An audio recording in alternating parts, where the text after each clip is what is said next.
Hello everyone, आप सभी का चीज़ी कोड में स्वागत है। तो आज के इस वीडियो में हम लोग जेटपैक कंपोज के बारे में बात करेंगे, इसके कुछ फाउंडेशनल कॉन्सेप्ट्स के बारे में बात करेंगे और भी बहुत कुछ। तो शुरू करते हैं हमारा लेक्चर। तो सबसे पहले बात करते हैं जेटपैक कंपोज है क्या। तो ये एंड्रॉयड की एक नेटिव यूआई टूल किट है जो कि कॉटलिन में लिखी हुई है।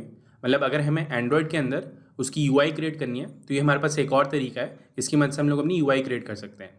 तो अभी तक जितनी भी हम लोग यूआई क्रिएट कर रहे थे वहाँ पे हम लोग व्यूज़ का यूज़ कर रहे थे, अपनी एक्सएमएल फाइल्स का यूज़ कर रहे थे। बट अब हमारे पास एक और तरीका है अपनी यूआई को क्रिएट करने के लिए। तो ये एक नेटिव तरीका है। मतलब हमारे पास और भी तरीके हो सकते हैं, जैसे कि हम लोग HTML के थ्रू भी अपनी यूआई क्रिएट कर सकते हैं। बट अगर हमें नेटिवली एक यूआई क्रिएट करनी है तो हम लोग जेटपैक कंपोज का भी यूज़ कर सकते हैं। अब इसकी खास बात यह है कि ये एक लाइब्रेरी है। जिस तरीके से हमारे पास जेटपैक के अंदर बहुत सारी लाइब्रेरीज़ हैं, नेविगेशन के लिए हमारे पास एक लाइब्रेरी है, पेजिनेशन के लिए हमारे पास एक लाइब्रेरी है, व्यू मॉडल्स के लिए हमारे पास एक लाइब्रेरी है। सिमिलरली हमारे पास यूआई क्रिएट करने के लिए भी एक लाइब्रेरी है जिसको हम लोग कह रहे हैं जेटपैक कंपोज। अब क्योंकि ये एक लाइब्रेरी है तो ये हमारे OS के साथ नहीं जुड़ी हुई है। तो इस बात का क्या मतलब है, अभी तक जितने भी हमारे व्यूज़ थे वो हमारे एंड्रॉयड OS के साथ जुड़े हुए थे। मतलब वो फ्रेमवर्क का पार्ट थे। जो भी हमारा एंड्रॉयड फ्रेमवर्क था उसी के अंदर हमारे पास व्यू क्लासेस थी, उन्हीं का यूज़ कर रहे थे हम लोग। उसमें कुछ भी चेंजेस होते थे तो हमें एंड्रॉयड का जो वर्जन है वो अपग्रेड करना पड़ रहा था। तो अगर यूज़र को वो नए फीचर्स चाहिए तो उन्हें अपना एंड्रॉयड वर्जन अपग्रेड करना पड़ेगा। बट इस केस के अंदर ऐसा नहीं है, क्योंकि ये एक लाइब्रेरी है, वो इंडिपेंडेंटली काम करती है। तो मैं उसका वर्जन अपग्रेड करूँगा और उसके बेसिस पर अपना प्रोजेक्ट बिल्ड कर लूँगा। तो दोबारा रिपीट करता हूँ, जितनी भी हमारे ये व्यूज़ हैं वो हमारे एंड्रॉयड फ्रेमवर्क का पार्ट है। अगर उन व्यू क्लासेस में कुछ भी चेंज होता है तो उसके लिए मुझे एंड्रॉयड वर्जन को अपग्रेड करना पड़ेगा। बट ये हमारी एक लाइब्रेरी है, मतलब जेटपैक कंपोज जो है वो हमारी एक लाइब्रेरी है। तो जिस तरीके से हम लोग डिफरेंट लाइब्रेरीज़ के साथ काम करते हैं कि उनका वर्जन अपग्रेड करते हैं और अपनी ऐप को बिल्ड कर लेते हैं, तो सेम वही चीज़ हम लोग यहाँ पे करेंगे। तो आपने देखा होगा कि हम लोग कुछ इस तरीके से कोड लिखते थे कि अगर एंड्रॉयड M है या L है तो मेरे व्यू का ये वाला मेथड कॉल कर दो, अगर कोई और वर्जन है तो मेरा कुछ और फंक्शन कॉल कर दो। तो इस तरीके से हम लोग हैंडलिंग करते थे। बट जेटपैक कंपोज में हमारे को ये चीज़ें नहीं करनी पड़ेंगी। तो अभी तक जितना भी मैंने बोला उसको अगर मैं समराइज़ करूँ तो जेटपैक कंपोज हमारी एक लाइब्रेरी है जो हमारी मदद करती है एंड्रॉयड के अंदर यूआई लिखने के लिए। तो आगे बढ़ते हैं। तो अभी तक जितने भी हमारे लेआउट्स थे उसके अंदर हम लोग व्यू क्लासेस का यूज़ कर रहे थे। तो व्यू जो था हमारा वो बेसिक बिल्डिंग ब्लॉक था। मतलब जब भी हमें कुछ स्क्रीन पे ड्रॉ करना होता था तो हम लोग व्यूज़ का यूज़ कर रहे थे। बट जेटपैक कंपोज के अंदर अगर मुझे कुछ भी स्क्रीन पे ड्रॉ करना है तो उसके लिए मैं कंपोजेबल फंक्शन का यूज़ करूँगा। कुछ हमारे पास बिल्ट इन कंपोजेबल फंक्शंस हैं, कुछ हम लोग खुद से लिखेंगे। अब ये कंपोजेबल फंक्शन क्या है, तो एक सिंपल कॉटलिन का फंक्शन है जिसपे एक एनोटेशन लगी हुई है @composable। जिस तरीके से हमारे नॉर्मल कॉटलिन के फंक्शंस होते हैं सेम उसी तरीके से हमारे ये फंक्शन काम करेंगे। जिस तरीके से आप अपना लॉजिक लिखते हैं उसके अंदर इफ़ कंडीशंस लगाते हैं, फॉर लूप्स लगाते हैं, सेम उसी तरीके से आप इसके अंदर भी वही कंडीशंस लगा सकते हैं, वही फॉर लूप्स लगा सकते हैं। तो सिंपल कॉटलिन का फंक्शन है, जस्ट इस पर एक एनोटेशन लगी हुई है @composable। तो ये हमारी मदद करेगा अगर हमें कुछ भी स्क्रीन पर ड्रॉ करना है। तो अगर इसका एक एग्जाम्पल देखें तो इस तरीके से हम लोग एक कंपोजेबल डिफाइन करते हैं। तो यहाँ पे मैंने एक सिंपल कॉटलिन का फंक्शन डिफाइन किया है जिसका नाम मैंने दिया है से चीज़ी, और यहाँ पे मैं एक नेम पास करूँगा। तो जो भी पैरामीटर्स आपको यहाँ पे पास करने हैं वो आप नॉर्मली यहाँ पे पास कर सकते हैं। उसके बाद यहाँ पे मैंने एक फंक्शन कॉल किया है टेक्स्ट नाम से। तो ये जो टेक्स्ट है हमारा, ये हमारा एक कंपोजेबल है जो हमारे लिए टेक्स्ट को प्रिंट करेगा। मतलब आप इसको लेबल मान सकते हैं या आप इसको टेक्स्ट व्यू भी मान सकते हैं। जिस तरीके से हमारे पास टेक्स्ट व्यू था सेम उसी तरीके से हमारे पास ये टेक्स्ट वाला फंक्शन है, मतलब ये कंपोजेबल है जो हमारे लिए टेक्स्ट को प्रिंट करेगा। तो यहाँ पे आप एक आर्ग्यूमेंट पास करेंगे, उस आर्ग्यूमेंट के बेसिस पे ये हमारे लिए एक टेक्स्ट प्रिंट करेगा।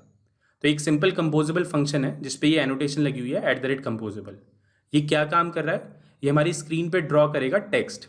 जो भी आप इसको टेक्स्ट पास करेंगे उसको ये प्रिंट कर देगा हमारी स्क्रीन के ऊपर। तो इस तरीके से हमारे पास कुछ बिल्ट इन कंपोजेबल्स हैं, बट हम लोग खुद से भी कुछ कंपोजेबल्स लिखते हैं। सिमिलरली हमारे पास डिफरेंट कंपोजेबल्स हैं। इमेज के लिए हमारे पास एक कंपोजेबल है, बटन के लिए हमारे पास एक कंपोजेबल है। इनको लेआउट करने के लिए भी हमारे पास कुछ कंपोजेबल्स हैं कि हमारे रो की फॉर्मेट में आएगा या कॉलम की फॉर्मेट में आएगा या हमारा एक के ऊपर एक आएगा। तो उसके लिए भी हमारे पास कुछ बिल्ट इन कंपोजेबल्स हैं। तो सिंपली हम लोग क्या करेंगे, जो भी मुझे यूआई चाहिए होगी उसके कॉरस्पॉन्डिंग हम लोग फंक्शंस लिखेंगे और उन फंक्शंस के अंदर इन बिल्ट इन कंपोजेबल्स का यूज़ करेंगे। जैसे कि हमारा टेक्स्ट हो गया, हमारी इमेजेस होगी, उनको अरेंज करेंगे जिस तरीके से हमारे को यूआई चाहिए, उसी तरीके से हम लोग इन फंक्शंस को कॉल करेंगे। तो इसके आगे एग्जांपल्स देखेंगे कि किस तरीके से हम लोग यूआई क्रिएट कर सकते हैं।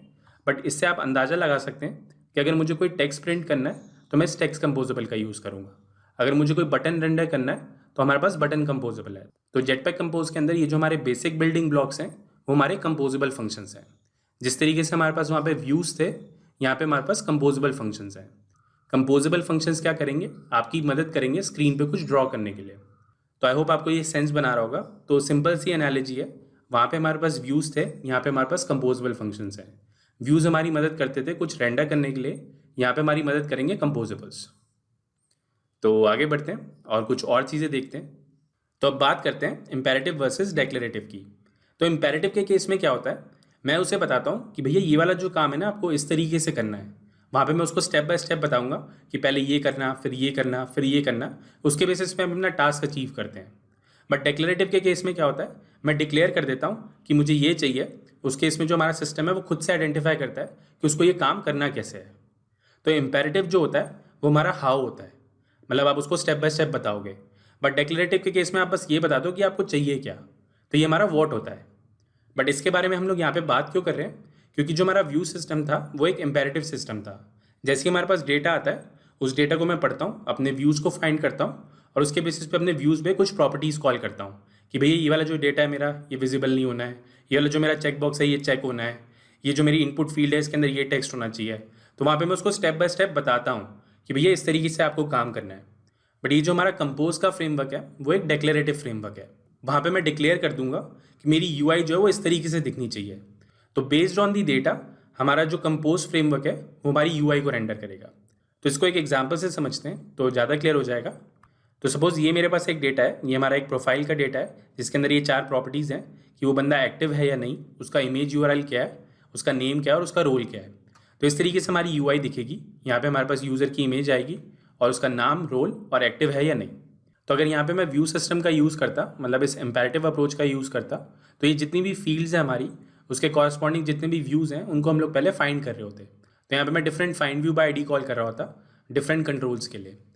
तो जैसे हमारे पास इन व्यूज़ का एक्सेस आता उस पर हम लोग ये डिफरेंट मेथड्स कॉल करते कि भैया मेरे टेक्स्ट व्यू का डेटा सेट करा दो, या जो मेरे चेक बॉक्स है उसकी विजिबिलिटी को हाइड कर दो, मेरी इमेज यूआरएल को सेट कर दो।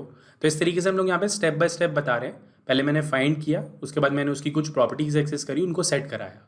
तो यहाँ पे हम लोग इम्पेरेटिव तरीके से अपने व्यू सिस्टम को बता रहे हैं कि मुझे ये वाली यूआई चाहिए। बट डिक्लेरेटिव के केस में क्या होता, मतलब कंपोज के केस में क्या होता, मैं सिंपली एक फंक्शन डिफाइन कर देता कि भैया ये मेरा डेटा है, इसके बेसिस पे मेरी यूआई रेंडर कर दो। तो यहाँ पे मैंने डिक्लेयर कर दिया है, ये जो मेरी डिक्लेरेशन है इस तरीके से यहाँ पे मैंने डिफाइन की है कि भैया तेरे पास ये वाला डेटा आएगा, उसके बेसिस पे तेरे पास जो भी यूआई बनती है वो रेंडर कर दे। तो यहाँ पे आप देखते मैंने एक इफ़ कंडीशन लगा रखी है कि अगर मेरा ऑब्जेक्ट जो है वो एक्टिव है तभी मेरा ये कोड चलेगा। मतलब ये वाले जो कंपोजेबल्स हैं मेरे, ये तभी रन होंगे जब मेरा एक्टिव होगा। तो यहाँ पे सिंपली मैंने डिक्लेयर कर दिया है कि इस तरीके से मेरी यूआई होनी चाहिए। बेस्ड ऑन दिस डेटा मेरी ये यूआई रेंडर करेगा। तो डेटा आएगा मेरे पास, उसके बेसिस पे मेरी जो भी यूआई बनेगी वो मेरा ये सिस्टम रेंडर कर देगा। तो इस तरीके से हम लोग डिक्लेरेटिव कोड लिखते हैं। इम्पेरेटिव में हम लोग क्या कर रहे थे, उसको स्टेप बाय स्टेप बता रहे थे कि पहले ये करो, फिर ये करो, फिर ये करो। उस तरीके से मेरी यूआई रेंडर हो रही थी।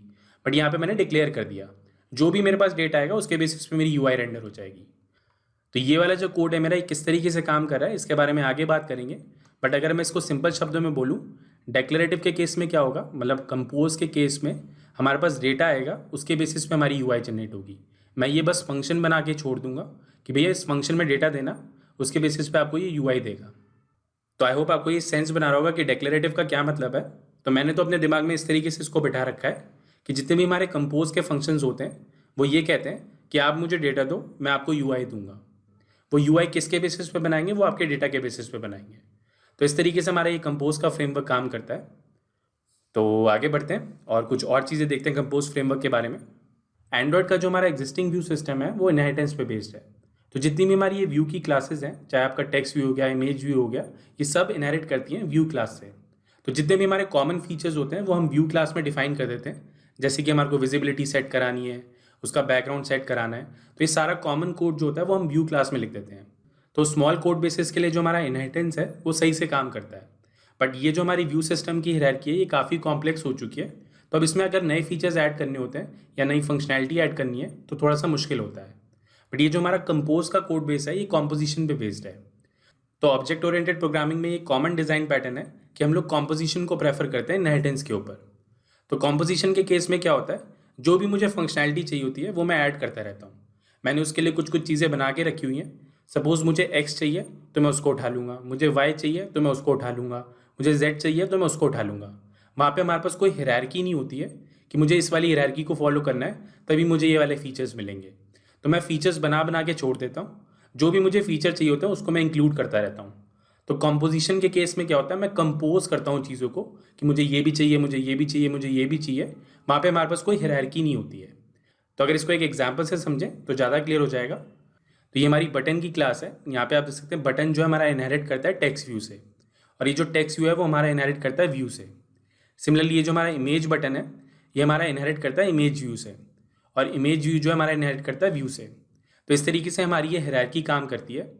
बट अब सपोज मुझे एक ऐसा बटन चाहिए जिसके अंदर मैं टेक्स्ट भी दिखा सकूं और इमेज भी दिखा सकूं। तो ये हमारे एग्जिस्टिंग सिस्टम में काफ़ी कॉम्प्लेक्स है, क्योंकि इनकी हायरार्की डिफरेंट है, तो मैं इन चीज़ों को इंक्लूड नहीं कर पाऊंगा। अब जावा के केस में या कॉटलिन के केस में क्या होता है, हमारा सिर्फ एक ही पेरेंट हो सकता है, मतलब हमारी क्लास का सिर्फ एक ही पेरेंट हो सकता है। तो हम लोग दो क्लासेस से इनहेरिट नहीं कर सकते कि भैया टेक्स्ट व्यू से भी इनहेरिट कर लो और इमेज व्यू से भी इनहेरिट कर लो, क्योंकि मुझे इस बटन के अंदर दो फंक्शनैलिटी दिखानी है, एक टेक्स्ट व्यू की फंक्शनैलिटी दिखानी है और एक इमेज व्यू की फंक्शनैलिटी दिखानी है। तो मैं चाहता हूँ कि जो मेरा बटन है वो दोनों क्लासेस से इनहेरिट कर ले, बट ऐसा कॉटलिन या जावा में पॉसिबल नहीं है। तो इसके लिए हम लोग कुछ अलग से कोड लिखते हैं, मतलब एक कस्टम व्यू इंप्लीमेंट करते हैं।